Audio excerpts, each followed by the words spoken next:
25 अप्रैल की न्यूज़ और उसके कुछ करंट अफेयर्स। तो पहले बातें करेंगे इसमें लोकतंत्र में सार्वजनिक विमर्श। तो इसमें कहा जा रहा है कि जैसे कि पहले के टाइम पे और अब मतलब कम देखा जाए तो आपसी पार्टियों के बीच में काफ़ी ज़्यादा मतभेद जो है होता रहा। समाजवादी चिंतक डॉक्टर राम मनोहर लोहिया जी की बात करिए। डॉक्टर राम मनोहर लोहिया पंडित नेहरू के बाद स्वतंत्र भारत में सबसे बड़े तर्कवादी राजनीतिज्ञ माने जाते थे। ये सब उनके बारे में कहा जाता है और इनके कहने का मतलब है कि राजनीति का जो स्तर है वो सबसे ऊंचा रखने की जिम्मेदारी लोकतंत्र में नेताओं की होती है। तो जो लोकतंत्र है उसको ऊंचा रखने की जिम्मेदारी जो होती है वो नेता की होती है। लेकिन अगर जो नेता ही हैं वो आपस में एक दूसरे का आलोचना करने लगे और आप दूसरे को एक दूसरे में लड़ने लगे तो जो व्यक्ति के मन में, जो आम आदमी के मन में जो लोकतंत्र की जो छवि होती है उसमें विश्वास नहीं रहता और कम हो जाता है। क्योंकि लोकतंत्र जो होता है वो केवल सैद्धांतिक लड़ाई के आधार पर ही चलता है और परस्पर विरोधी एक दूसरे का सम्मान करते हुए ये कार्य करते हैं। लोकतंत्र में जो सरकार होती है उसका पहला कर्तव्य क्या होता है कि जो राष्ट्रीय संपत्ति होती है उसका नियोजित बंटवारा किया जाए। और यह सब मतलब ये किस चीज़ के लिए बता रहे हैं कि जो वर्तमान पीढ़ी है वो राजनीतिक के असली मायने जाने और लोकतंत्र एक ऐसी व्यवस्था है जिसमें विभिन्न विचारधाराओं के लिए समुचित स्थान है। और यह भी चीज़ इसमें कहा जा रही है कि जो मतदाता होते हैं वो मूर्ख नहीं होते, क्योंकि मतदाताओं के ऊपर ही सारी तरीके की चीज़ें डिपेंड करती है कि मतदाताओं के ऊपर डिपेंड करती है भाई किसको किस तरीके से कितनी वोट जो है मतलब कि हमको किस व्यक्ति का जो है वो सरकार अच्छी लगती है, कौन हम लोगों के हिसाब से जो है वो कार्य करता है। तो व्यक्ति के ऊपर डिपेंड करते हैं और व्यक्ति अपनी इच्छा अनुसार ही उसको वोट देते हैं। तो मतदाता को व्यक्ति उनको मूर्ख समझते हैं कि वो अनपढ़ है, गंवार है, उनसे बड़ा मूर्ख दूसरा कोई नहीं होता। क्योंकि जो व्यक्ति जो उनको मूर्ख समझते हैं उनसे बड़ा कोई मूर्ख नहीं होता। क्योंकि इसकी वजह गांधी का अटूट विश्वास जो उन्होंने भारत के लोगों में 1934 में व्यक्त किया था और कहा था कि भारत में संसदीय प्रणाली का लोकतंत्र सफल रहेगा, क्योंकि भारत के लोग अनपढ़ और गरीब हो सकते हैं लेकिन अज्ञानी नहीं हो सकते। और यही उनका व्यवहार जो है वो उनका ज्ञान बहुत मजबूत होता है। मगर जब से भारत में जातिवाद या संप्रदायवादी राजनीति का बोलबाला हुआ तभी से राजनीति के विमर्श में गिरावट जो है वो आने लगी है। तो ये चीज़ें हमने क्यों पढ़ी है भाई? पढ़ने का मतलब ये है कि जो राजनीति है उसमें कुछ ऐसे बाहरी प्रभाव करने लगते हैं जिनका लक्ष्य सत्ता की चाबी अपने हाथ में रखना होता है। इसलिए प्रणाली के लोकतंत्र में सतत रूप में अमीर गरीब का विमर्श चलता रहता है। क्योंकि बाजार मुल्क अर्थव्यवस्था के दौर से राजनीति को भी यदि बाजार की शक्तियाँ के हाथों पर छोड़ दिया जाए तो राजनीतिक विमर्श के मतदाता उसे सुविज्ञ है कि वह उस समय आगे बढ़कर नेतृत्व खुद संभाल लेते हैं जब नेतागण अपने पद भूल जाते हैं। तो इस तरीके की चीज़ें इस न्यूज़पेपर में आज बताई है। लोकतंत्र में सार्वजनिक विमर्श की जो लोकतंत्र है वो सबसे ज़्यादा वही उसका जो है व्यक्ति उसका सम्मान करते हैं, लेकिन जो नेता है जो सरकार चलाते हैं अगर वो लोकतंत्र की छवि आपस में वाद विवाद करके लड़ाई जाए तो लोगों के मन में उसके प्रति लोकतंत्र के प्रति विश्वास नहीं रह जाता। वीवीपैट के लिए बताया जा रहा है कि जो वीवीपैट है उस पर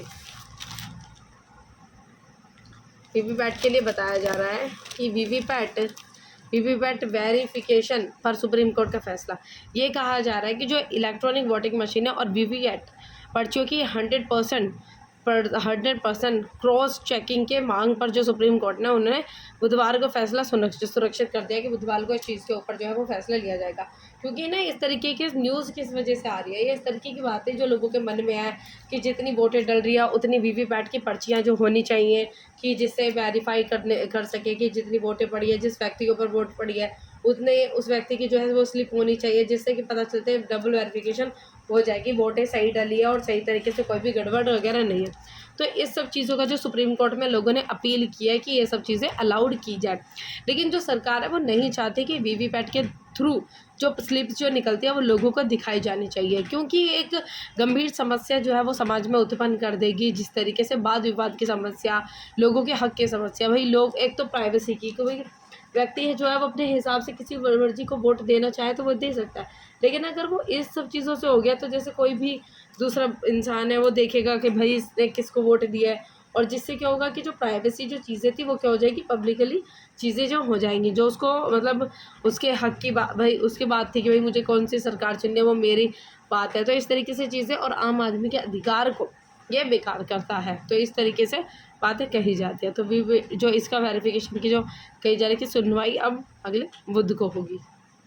दूसरी न्यूज़ आई है जिसमें कहा जा रहा है कि जो लोक कल्याण के लिए निजी संपत्ति का अधिग्रहण नहीं किया जा सकता। जो व्यक्ति की जो निजी संपत्ति होती है उसका अधिग्रहण लोक कल्याण के लिए नहीं किया जा सकता।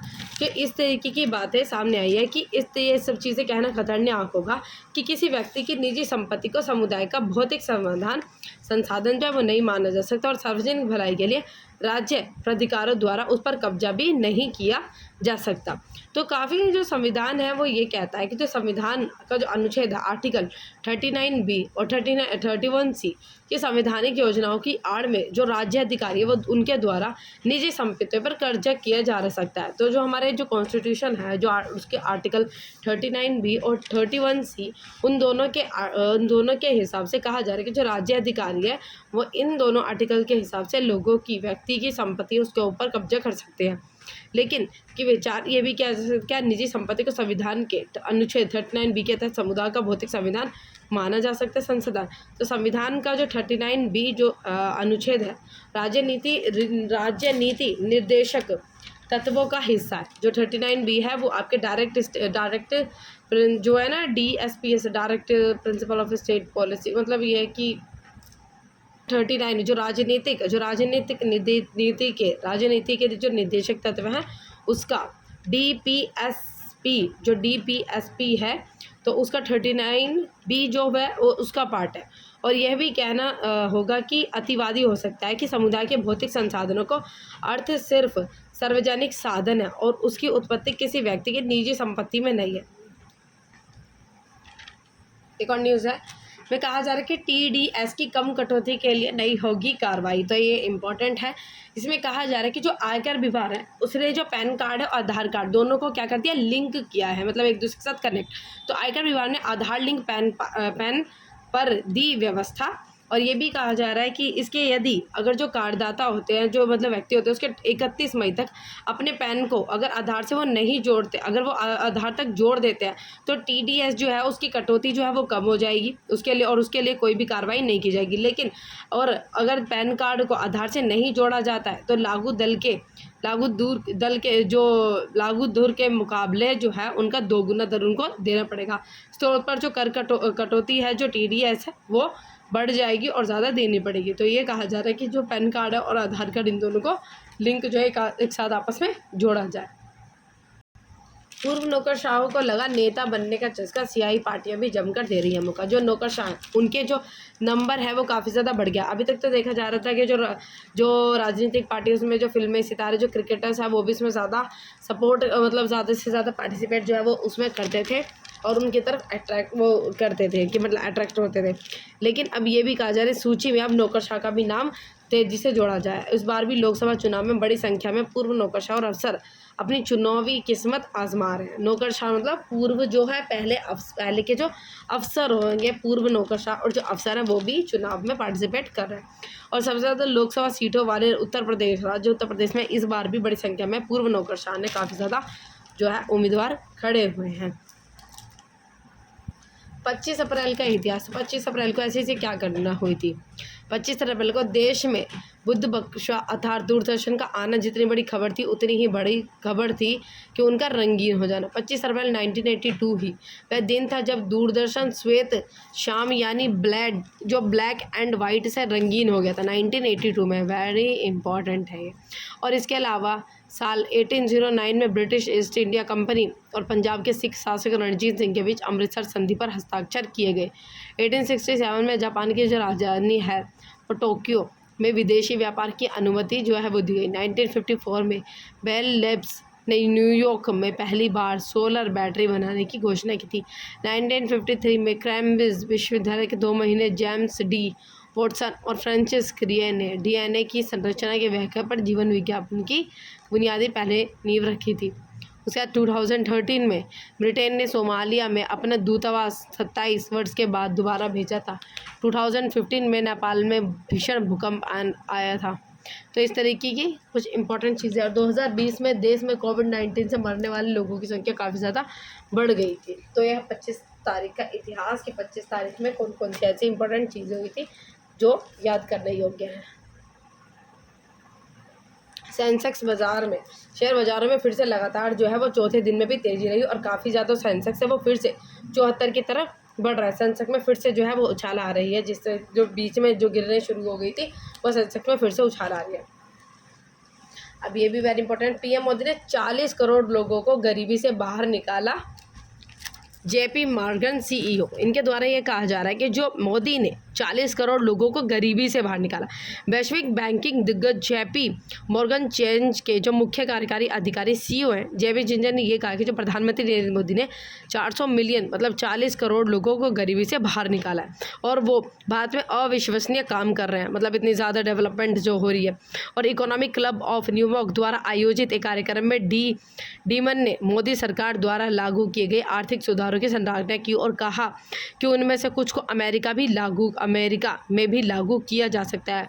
उन्होंने पुरानी नौकरशाही प्रणाली को चुनौती देने में पीएम मोदी की सराहना की और उन्हें टफ कहा, तो that is very important. And 68 वर्षीय बैंकर ने भारत के जीएसटी शासन की भी सराहना की, जिसके बारे में उन्होंने कहा कि इसने विभिन्न राज्य द्वारा अपनाई जाने वाली कर प्रणालियों में असमानता से पैदा होने वाले भ्रष्टाचार को भी दूर कर दिया है, और जिसमें 700 मिलियन से अधिक नागरिकों के बैंक खाते होने के साथ डिजिटल पहचान और बैंकिंग सेवाओं को व्यापक रूप से अपनाने पर जोर दिया गया। तो दैट इज़ वेरी इंपॉर्टेंट कि कितना ज़्यादा जो है वो भारत है इन सब चीज़ों की तरफ आगे बढ़ रहा है। That is very good news. लू कूपर ने सिगरेट बर्ड्स से बनाई जीन्स। ये कहा जा रहा है कि जो ली कूपर जो है उनके टिकाऊ फैशन पर केंद्रित अपनी समर्पित लाइन ने ली कूपर ईसीओ कलेक्शन की घोषणा करते हुए बेहद खुश इस वजह से क्यों उन्होंने कि दुनिया की इस तरीके से पहली जीन्स होगी जो सिगरेट बर्ड्स से बनी होगी। सिगरेट बर्ड्स से बनी दुनिया की पहली जीन्स खास आकर्षण का केंद्र बनी हुई है और इसके माध्यम से ली कूपर का जो लक्ष्य प्राप्ति का गौरव लौटाना है और यह 22 अप्रैल को विश्व पृथ्वी दिवस के रूप में मनाया जाता है। तो दैट इज़ वेरी इंपॉर्टेंट। एक न्यूज़ आई है जिसमें कहा जा रहा है ब्रिटेन और अवैध प्रवासी के बारे में कि जो ब्रिटेन है वो दुनिया भर के अवैध प्रवासियों का गंतव्य स्थल रहा है, ये कहा जा रहा है। और वो कई देशों के प्रवासी गैर कानूनी तौर पर ब्रिटेन पहुंच रहे हैं, जिसमें भारतीय भी शामिल है। और हाल ही में एक फिल्म बनाई गई थी जो शाहरुख खान की जो एक फिल्म थी जिसमें जो थी डंकी, उसमें अवैध रूप से ब्रिटेन जाने की समस्या को भी दिखाया गया था। और छोटी नावों के जरिए अवैध रूप से देश में प्रवेश करने वालों की संख्या बढ़ने के बाद ब्रिटेन ने यह कदम उठाया है और फ्रांस ने इंग्लिश चैनल पार करके ब्रिटेन पहुंचने का डंकी जो है रूट भी काफ़ी चर्चित है। तो इसमें न्यूज़ में हम पढ़ेंगे जो अवैध प्रवासी हैं वो ब्रिटेन में किस तरीके से एंटर कर जाते हैं और ब्रिटेन ने किस तरीके से एक्शन जो है वो लिया।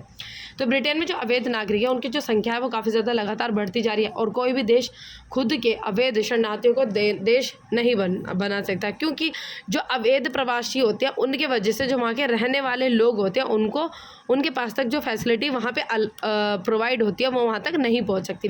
जो अवैध प्रवासी के चलते जो ब्रिटेन की अर्थव्यवस्था है वो भी प्रभावित हो रही है, क्योंकि सरकार का खर्च बढ़ता जा रहा है ना, कि भाई सरकार का जो खर्च है वो बढ़ता जा रहा है। क्योंकि जो भाई मानो कि 100 लोगों के लिए कोई चीज़ थी, अब उसमें जो 20 लोग एक्स्ट्रा आ गए तो 100 लोगों के लिए ही तो चीज़ थी वो बटेगी, तो 100 लोगों में अब वो 20 उसमें से 20 में से उन 18 ने उन तरीके की फैसिलिटी ले ली, तो 18 जो वहाँ के जो रहने वाले लोग थे उनको तो नहीं मिल पाएगी। तो ये चीज़ इसमें बताई जा रही है कि वहाँ की अर्थव्यवस्था इस वजह से ढीली पड़ गया। तो अवैध प्रवासन से जुड़ी संख्या और लागत में तेज़ी से वृद्धि होती जा रही है। इससे ब्रिटेन के नागरिकों में रोष पैदा हो रहा है। भाई काफ़ी ज़्यादा लोग गुस्सा हो रहे हैं कि भाई उनके पास तक फैसिलिटी नहीं मिलती, भाई टैक्सेस भरते हैं, सब तरीके की चीज़ें होती है, भाई उन तक फैसिलिटी नहीं पहुँच पा रही। तो अवैध प्रशासन को रोकने के लिए जो ब्रिटेन है उनकी संसद ने शरण चाहने वालों को रवांडा में निर्वासन करने के लिए काफ़ी समय से निलंबित विधेयक को पारित कर दिया और अब अवैध प्रवासियों को रवांडा से ले जाने के लिए उड़ानें शुरू होने का मार्ग भी प्रशस्त हो गया। ब्रिटेन दुनिया भर के अवैध प्रवासियों का गंतव्य स्थल रहा है और कई देशों के प्रवासी गैर कानूनी तौर पर ब्रिटेन जो है वो पहुंच रहे हैं, जिसमें भारतीय भी शामिल है। और हाल ही में शाहरुख खान की जो एक फिल्म डंकी उसमें भी इस तरीके से चीज़ें बताई गई हैं। और ब्रिटेन संसद द्वारा विधेयक पारित करने के कुछ घंटों बाद ही फ्रांस से इंग्लिश चैनल पार करने का प्रयास एक बच्चे सहित 5 लोगों की मौत की खबर आ गई। और यह मौतें तब हुई थी जब लगभग 110 लोगों से भरी एक छोटी नाव दुनिया के सबसे व्यस्त स्पिंग लेन में से एक को पार होने की कोशिश जो है वो कर रही थी। अल्बानिया यूरोप के सबसे गरीब देशों में से एक है। जो अल्बानिया है, कहा जाता है कि वो दुनिया के सबसे गरीब देशों में से एक है। और विश्व बैंकों के आंकड़े के अनुसार 2021 में यहाँ प्रति व्यक्ति जो आय वो $6,492 थी, जो कि यूरोपियन संघ के औसत का जो करीब 60 जो छठा हिस्सा है, 66वां मतलब छठा हिस्सा था। वही ब्रिटेन के प्रति जो व्यक्ति आय है उनकी, जो ब्रिटेन के जो प्रति व्यक्ति की जो आय है वो $45,510 थी, जो कि अल्बानिया के 7 गुना से भी अधिक है। तो अल्बानिया के जो लोगों की जो आर्थिक स्थिति है वो बहुत ज़्यादा बेकार है, और ब्रिटेन के लोगों की अच्छी खासी प्रति व्यक्ति इनकम काफ़ी अच्छी है। तो विशेषज्ञों का मानना है कि जो अल्बानिया छोड़ने वालों में से करीब 40% लोग रोज़गार और बेहतर ज़िंदगी तारने की तलाश में, क्योंकि वहाँ पे इस तरीके की रोज़गार की अच्छी खासी रोज़गार अच्छी तरीके से अवेलेबल नहीं है, तो लोग वहाँ से क्या हो जाते हैं, मूव हो जाते हैं। तो अल्बानिया लोग पहले इटली और ग्रीस जैसे पड़ोसी देशों में जाते थे, लेकिन 2008 के बाद तस्वीरें बदल गई। कहा जा रहा है कि 2008 के बाद मंदी के चलते कई देशों की अर्थव्यवस्था पे काफ़ी बुरा प्रभाव पड़ा, और यह देश भी मंदी से प्रभावित हुए। तभी अल्बानिया प्रवासियों ने उन देशों के बदले फ्रांस और ब्रिटेन की ओर रुख किया। तो पहले वो किस तरह जाते थे, अपने पड़ोसी देश जैसे इटली वगैरह, ग्रीस, अल्बानिया के लोग वहाँ पर शिफ्ट हो जाते थे। लेकिन 2008 के बाद जब उनकी भी कंडीशन बेकार हो गई, तो उन्होंने ब्रिटेन की तरफ जो है वो मूव करने के लिए सोचा, कि जो फ्रांस और ब्रिटेन की तरफ उन्होंने मूव करा। सो ब्रिटेन की सरकार अवैध नागरिकों का अपने देश की आंतरिक सुरक्षा के लिए खतरा मानती है, और सरकार का मानना है कि जो अवैध रूप से आने वाले लोग आपराधिक प्रवृत्ति के हो सकते हैं, क्योंकि बाहर से आने वाले, क्योंकि भाई देशों का आपस में खतरा रहता है, और हर एक देश है वो एक दूसरे से मतलब चिढ़ते से रहते हैं। तो वही बाहर से जो आने वाले लोग हैं, जब उनके पास कुछ तरीके की कोई डॉक्यूमेंट्स या फिर तरीके के जो ID वगैरह नहीं होगी, तो वो एक देश अपने लिए खतरा ही मानता है। तो ब्रिटिश सरकार के लिए कठिन हो रहा था। तो ब्रिटेन संसद में पारित हुए इस बिल को 2022 में तत्कालीन प्रधानमंत्री बोरिस जॉनसन रवांडा के साथ हुए एक समझौते के बाद लाए थे, और योजना के तहत 1 जनवरी 2022 के बाद जो अवैध रूप से ब्रिटेन पहुंचने वाले लोगों को रवांडा भेज दिए जाने की योजना थी। और हालांकि विवादों और कानूनों चुनौतियों की वजह से यह कानून तब लागू नहीं हो पाया था। तो जून 2022 में रवांडा जाने वाली पहली निर्वासन उड़ान को यूरोपीय न्यायाधीशों ने रोक दिया था। इसके बाद यूके सुप्रीम कोर्ट ने भी सहमति से इस फैसले को बरकरार कर दिया था। तो अदालत में मिल रही चुनौतियों को देखते हुए सुनक सरकार ने विधेयक में थोड़े बदलाव किए और कानूनी चुनौतियों का खत्म कर न्यायाधीशों की शक्तियों को कमजोर कर दिया, और इस तरीके की चीज़ें कही जा रही है। लेकिन यह तो सच है कि ब्रिटेन में अवैध प्रवासियों के खिलाफ ऑस्ट्रेलिया के तरह कड़ा कदम उठाया गया है, और जब तक नौकाएं आती रहेंगी, समुद्र में लोग मरते रहेंगे। ऐसे में सबसे सभ्य, मानवीय और दया की चीज़ यही है कि अवैध प्रवासियों को उनके देश भेजा जाए और उन्हें मानवीय आधार पर वहीं बसाया जाए। ब्रिटेन इसी मानवीय आधार पर रवांडा को भी धन दे रहा है, और पूरी दुनिया ने लीबिया समेत कई देशों के मानवीय संकट देखे हैं जिन्हें आज तक भुलाया नहीं जा सकता। और वैश्विक पलायन को रोकने के लिए बेहतर यही कि ऐसे लोगों को मानवीय आधार पर उन्हीं के देशों में बसाया जाना चाहिए। इस तरीके की बातें कही जा रही है। तो ये थी पूरी एडिटोरियल जो ब्रिटेन और अवैध प्रवासी से रिलेटेड आया था, इम्पोर्टेंट है। गुरविंदर सिंह को पद्मश्री जो है वो दिया जा रहा है, जैसे इस पिक्चर में दिखाया जा रहा है कि देश के जो महामहिम राष्ट्रपति द्रौपदी मुर्मू के हाथों पद्मश्री अवार्ड पाकर वह काफ़ी प्रसन्न हुए, और उनका मानना है कि पहले से भी और ज़्यादा अच्छे से वे अपनी सेवाओं को जारी रखेंगे। तो किस तरीके से बात थी, जो भाई कन्हैया जी आश्रम के संचालक गुरविंदर सिंह को प्रथम श्री सम्मान मिलना समूचे सिख पंथ ही नहीं बल्कि समाज में सेवा से जुड़े सभी लोगों के लिए गर्व की बात कही जा रही है। 1 जनवरी इनके क्या क्या काम है। गुरविंदर सिंह जो है निराश्रित महिलाओं और अन्यथा और दिव्यांगजनों की भलाई का कार्य करते हैं, और 1 जनवरी 2005 में उन्होंने सिरसा के अस्पताल में ज़रूरतमंद मरीजों को 250 ग्राम दूध की सेवा में अपने सफ़र की शुरुआत की और सेवा कार्यों में आगे बढ़ते चले गए। आज उनके साथ एक टीम खड़ी है, और 2008 में पहली एम्बुलेंस तैयार की गई जो कि दुर्घटनाग्रस्त लोगों और गर्भवती महिलाओं के लिए बिना किसी शुल्क का कार्य करती थी, और अब तक 11,000 ऐसे लोग इस सुविधा का लाभ ले चुके हैं।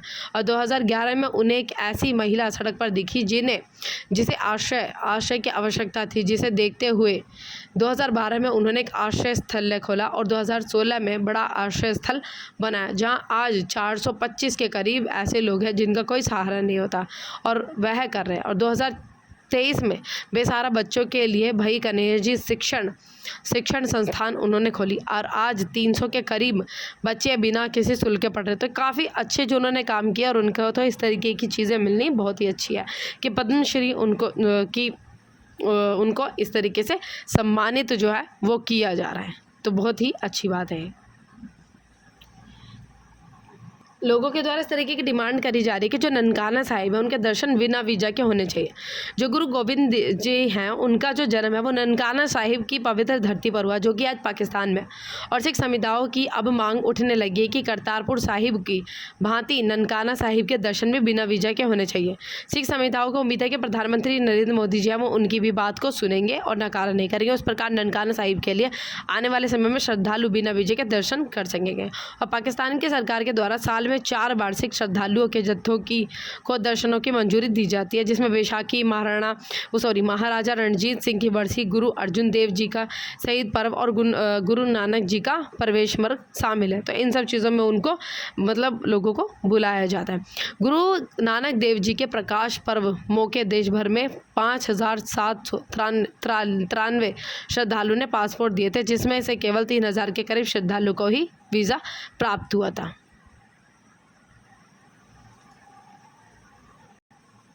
आतंकी कर रहे हैं सूचना तकनीक का दुरुपयोग। जो आतंकी है वो सूचना जो तकनीक है उनका दुरुपयोग कर रहे हैं। तो राष्ट्रीय सुरक्षा सलाहकार अजीत डोभाल ने ये कहा है कि जो भारत आतंकवादियों और अपराधियों द्वारा सूचना और संरक्षण प्रौद्योगिकी के दुरुपयोग को रोकने के लिए सहयोग कर रहा है और जारी रखेगा। और उन्होंने ये भी कहा है कि सूचना सुरक्षा सुनिश्चित करने के लिए एक खुले, स्थिर, सुरक्षित, विश्वसनीय और समावेशी ढांचे के वास्ते अंतर्राष्ट्रीय सहयोग का आह्वान किया। सुरक्षा मामलों के लिए जिम्मेदार उच्च स्तरीय अधिकारियों की 12वीं अंतर्राष्ट्रीय बैठक में भाग लेते हुए डोभाल ने ये कहा कि इस तरीके के सहयोग की रूपरेखा में महत्वपूर्ण मुद्दों पर आम समक्ष विकसित करने में मदद के लिए सरकारों से लेकर निजी क्षेत्र, शिक्षा जगत, तकनीकी समुदाय और सिविल सोसाइटी तक अभी सभी हितधारक और नियमित संस्थागत संवाद शामिल है। और उन्होंने ये भी कहा है कि प्रशिक्षण, शिक्षा, जागरूकता कार्यक्रमों, उभरती प्रौद्योगिकी के लिए सुरक्षा मानकों के विकास के माध्यम से समान विचारधारा वाले देशों की क्षमता निर्माण और घरेलू तथा अंतर्राष्ट्रीय स्तर पर सहयोग के लिए तंत्र का निर्माण भी ऐसे सहयोग का हिस्सा होना चाहिए। अब ये भी दूसरी भी खबर पढ़ेंगे जिसमें बताया जा रहा है कि जो भारत ने चीन को सुनाई खरी भाई वैसी क्या बात हो गई, भारत ने चीन को सुनाई खरी। तो आतंकियों को बचाने पर लगाई लताड़ और कहा UNSC प्रतिबंध, यूनाइटेड नेशन सिक्योरिटी काउंसिल प्रतिबंध समिति के प्रस्ताव पर रोक एक तरह का छिपा हुआ वीटो। तो ये मतलब ये बताई जा रही है कि सुनाई खरी। तो UNSC United nation security council से है, जिसमें स्थायी सदस्य होते हैं। जिसमें अभी एक न्यूज़ आई थी, ये वेरी इंपॉर्टेंट अगर आप किसी भी तरीके की गवर्नमेंट एग्जाम की तैयारी कर रहे हैं तो यूनाइटेड नेशन सिक्योरिटी काउंसिल ये काफ़ी टाइम से जो कि न्यूज़ में आ रहा है, जिसमें परमानेंट और नॉन परमानेंट मेंबर्स होते हैं। परमानेंट मेंबर्स 5 होते हैं, नॉन परमानेंट मेंबर्स जो होते हैं वो 10 होते हैं। तो भारत की इस तरीके से डिमांड उठाई जा रही है और एलन मस्क ने और जो अमेरिका है उन्होंने भी भारत का जो है वो सपोर्ट करा है, जिससे कि ये कहा जा रहा है कि जो स्थायी सदस्य हैं उनका जो नंबर है वो और भी ज़्यादा बढ़ना चाहिए। स्थायी सदस्य के लिए और भी डिमांड बढ़ाई जा रही है कि जो भारत है उसको भी स्थायी सदस्य मिलना चाहिए, क्योंकि वो सारी कैपेबिलिटीज़ को पूरा करता है। तो इस तरीके की बातें बताई जा रही है। तो अब इसमें हम पढ़ेंगे कि भारत ने चीन को खरी क्यों सुने। तो भारत ने उसने चीन पर परोक्ष रूप से कटाक्ष करते हुए कहा कि यूनाइटेड नेशन सिक्योरिटी काउंसिल की प्रतिबंध समितियों में प्रस्तावों पर लगाई गई रोक एक प्रकार का छिपा हुआ वीटो है और इसकी जो आड़ में पाकिस्तान स्थित वैश्विक आतंकवादियों को सूचीबद्ध करने जैसे मामलों पर परिषद के कुछ सदस्य देश कोई जिम्मेदार नहीं लेंगे। एक वीटो इसमें बताया जा रहा है। आपको पता होगी वीटो पावर क्या होती है। वीटो पावर जो होती है जो उनके परमानेंट मेंबर्स के पास होते हैं, यूनाइटेड नेशन सिक्योरिटी काउंसिल के परमानेंट मेंबर्स के पास क्या होती है, वीटो पावर होती है। वीटो पावर को यूज़ करके वो जितने भी जैसे कोई भी किसी भी तरीके का फैसला जो है वो लिया जा रहा है, अगर जैसे कि 5 सदस्य होते हैं, 5 सदस्य हैं, जैसे 4 सदस्य ने कोई भी एक फैसला ले लिया तो वीटो पावर का यूज़ इस प्रकार से किया जाता है कि अगर एक भी कंट्री जो है वो उस फैसले को मना कर देती है वीटो पावर का यूज़ करके, तो कोई भी वो फैसला जो है वो 4 कंट्री जिसके ऊपर सहमत है वो नहीं लिया जाएगा, क्योंकि एक कंट्री जो है वो उसके साथ सहमत नहीं है। तो इस तरीके की कहते हैं कि वीटो पावर्स जो है वो इन 4 कंट्रीज़ के पास है। तो संयुक्त राष्ट्र में भारत की जो स्थायी प्रतिनिधित्व एवं राजदूत रुचिरा कमकोज ने एक बयान कहा कि किसी भी संस्थान के काम करने के तरीकों को उसके सामने आने वाली चुनौतियों का जवाब देना चाहिए और बढ़ती हुई चुनौतियों का मुकाबला करने में जो है वो संयुक्त राष्ट्र सुरक्षा परिषद का रिकॉर्ड काफ़ी निराशाजनक रहा है। इस तरीके से बातें कही जा रही है उनमें से। और उसने इस काम को अपनी समितियों के संदर्भ कार्य पद्धतियों के माध्यम से छिपाने का प्रयास किया, जो उसकी तरफ से काम तो करती हैं किंतु उसकी जवाबदेही बहुत कम होती है। और उनके द्वारा ये भी कहा जा रहा है कि हमसे जो लोग मंजूरी समितियों के कार्यप्रणाली और रोक और अवरोध लगाने की इसकी परंपरा में सब परिचित है, वे जानते हैं कि यह उन मामलों पर एक प्रकार की छपी हुई वीटो शक्ति है जिन पर कुछ परिषद सदस्य कोई जिम्मेदारी नहीं लेंगे और उन्हें अपने निर्णय को व्याख्या करने की आवश्यकता नहीं होगी। पाकिस्तान सहित अलकायदा प्रतिबंध समिति के तहत पाकिस्तान स्थित आतंकवादियों को नामित करने के लिए भारत और अमेरिका जैसे उनके सहयोगी देशों द्वारा पेश किए गए प्रस्तावों पर बार बार रोक लगाई जा रही है। 2 साल पहले संयुक्त राष्ट्र महासभा में संकल्प 76/262 को अपनाया गया था, जिसमें यह निर्णय लिया गया था कि 193 संसदीय महासभा के अध्यक्ष 15 देशों की सुरक्षा परिषद के एक या अधिक स्थायी सदस्यों द्वारा वीटो करने के 10 दिनों के भीतर एक औपचारिक बैठक बुलाई जाएगी। और यूनाइटेड कंबोज ने ये भी कहा कि जो संयुक्त राष्ट्र महासभा प्रस्ताव में परिषद के कामकाज के तरीकों की अपारदर्शिता को संबोधित करने और जवाबदेही तय करने की आवश्यकता को प्रतिबंधित करने वाली भावना का स्वागत है। अपनी लड़ाइयाँ लोगों से सुलझती नहीं, दूसरों की लड़ाइयों में हाथ सेकने के लिए आ जाते। तो एक बात इसी तरीके से आई है भाई, कश्मीर पर पाक के साथ आया ईरान और भारत ने लताड़ा। सही बात है कि कश्मीर पर जो कश्मीर का जो केस है, कश्मीर की चीज़ों पर जो पाकिस्तान जो है वो हमेशा विवाद चलता रहता है, तो उसके साथ जो है वो ईरान आया और भारत ने उस चीज़ को धमकाया। जो पाकिस्तान और ईरान इस बात पर सहमत हुए कि कश्मीर मुद्दे के क्षेत्र के लोगों की इच्छा के आधार पर शांतिपूर्ण जो तरीक़ों से हल किया जाना चाहिए। ईरानी राष्ट्रपति जिनका नाम है इब्राहिम रईसी के पहली पाकिस्तान यात्रा के बाद दोनों देश द्वारा संयुक्त बयान में यह जानकारी दी गई और इस पर भारत ने आपत्ति जताते हुए ईरान को भारत के आंतरिक मामलों में दूर रहने के लिए कहा। भाई अपने काम पर ध्यान दो ना, तुम्हारा जो मसला चल रहा है उस चीज़ के ऊपर ध्यान दो, जो हमारा चल रहा है वो अपने आप संभाल लेंगे। अपने पे ध्यान लोग देते नहीं है, दूसरों की तरफ इस तरीके से चीज़ें करते हैं। तो अपने ईरान और इजराइल के बीच में जो लड़ाइयाँ चल रही है, ईरान उसकी तरफ ज़्यादा ध्यान दे, ना कि पाकिस्तान को किस तरीके से भारत के साथ किस तरीके से मसला लेना वो भारत अपने आप देख लेगा, क्योंकि भारत इस चीज़ में अच्छा खासा जानता है। तो ये रिपोर्ट इसमें आई है, न्यूज़ इसमें है। अमेरिका ने इशारों में पाकिस्तान को दी चेतावनी। एक और न्यूज़ आई है इंटरनल अफेयर्स में, अमेरिका ने भी जो है वो पाकिस्तान को चेतावनी दिया। उनको द्वारा ये कह रहा है कि ईरान के साथ व्यापार करने वालों को भुगतना पड़ेगा अंजाम। जो अमेरिका है वो इजराइल के साथ है, इजराइल को सपोर्ट करता है। उसने काफ़ी आर्मी जो है वो भेजी थी वहाँ पे, जिससे कि ईरान के द्वारा अटैक किए गए इजराइल के ऊपर वहाँ से बचा जा सके। तो जो और उसके बाद और अभी जो है ईरान से जो लोग हैं वहाँ से ईरान से यात्रा की गई है पाकिस्तान में। तो ईरान और पाकिस्तान ने इस तरीके से साथ में देशों ने एक साथ में वो कुछ ग्रुप वगैरह बनाए हैं, जिससे कि कहा जा रहा है कि जो कश्मीर के मुद्दे पे भी चला जाएगा। तो अमेरिका का भी इस तरीके से कहना है कि वो इशारों में उन्होंने पाकिस्तान को चेतावनी दी है कि ईरान के साथ जो व्यापार करेगा उसको अंजाम भुगतना पड़ेगा। सो अमेरिका के अधिकारी ने ये चीज़ कही है कि ईरान के साथ कार्रवाई को किसी भी व्यक्ति को अमेरिका की ओर से प्रतिबंध लगाए जाने की जोखिम की भी जानकारी होनी चाहिए। तो अमेरिका के जो विदेश मंत्रालय के उप प्रवक्ता वेदांत पटेल ने ईरान के राष्ट्रपति की पाकिस्तान की यात्रा के बारे में किए गए इस प्रश्न के उत्तर में यह बात कही। उन्होंने कहा कि मैं व्यापक तौर पर यह कहना चाहता हूं कि हम ईरान के साथ कारोबार की इच्छा रखने वाले किसी भी व्यक्ति को प्रतिबंधों के संभावित जोखिम के बारे में सजग रहने की सलाह देते हैं। उन्होंने इशारों में ही और इनडायरेक्टली ये सब चीज़ें कही है कि जो भी व्यक्ति उनके साथ जैसे व्यापार करना पड़ेगा उसको अंजाम भुगतना पड़ेगा और उस व्यक्ति के ऊपर जो है वो प्रतिबंध उनके द्वारा लगाए जाएंगे। और पाकिस्तान सरकार को अपनी विदेश नीति के बारे में बेहतर पता होगा। और ईरान के राष्ट्रपति की यात्रा के दौरान पाकिस्तान और ईरान ने 8 समझौता ज्ञापन पर हस्ताक्षर किए और दोनों देश द्विपक्षीय व्यापार को 10 अरब अमेरिकी डॉलर तक बढ़ाने पर भी सहमत हुए। और इस सप्ताह को शुरुआत में अमेरिका ने पाकिस्तान के बैलिस्टिक मिसाइल कार्यक्रम में उसकी मदद करने वाले प्रतिबंध लगाया, जिसमें चीन की 3 कंपनी भी शामिल है। और उनके द्वारा ये भी कहा जा रहा है कि प्रतिबंध इसलिए लगाए गए थे क्योंकि ये ऐसी संस्थाएं हैं जो सामूहिक विनाश के हथियारों के उत्पादन और अन्य उनके प्रसार को बढ़ावा दे रही थी। ये बेलारूस और पीपल्स रिपब्लिक ऑफ चाइना से जुड़ी कंपनियां हैं और हमने देखा कि इन्होंने इस प्रकार से पाकिस्तान के बैलिस्टिक मिसाइल कार्यक्रम के लिए ज़रूरी घटक और अन्य सामान मुहैया कराया था। एक अन्य संवाददाता सम्मेलन में पेंटागन ने प्रेस सचिव प्रेट राइडर से यह भी कहा कि पाकिस्तान के अमेरिका की पाकिस्तान के साथ अच्छे संबंध हैं। और आज की न्यूज़ यही थी हमारी।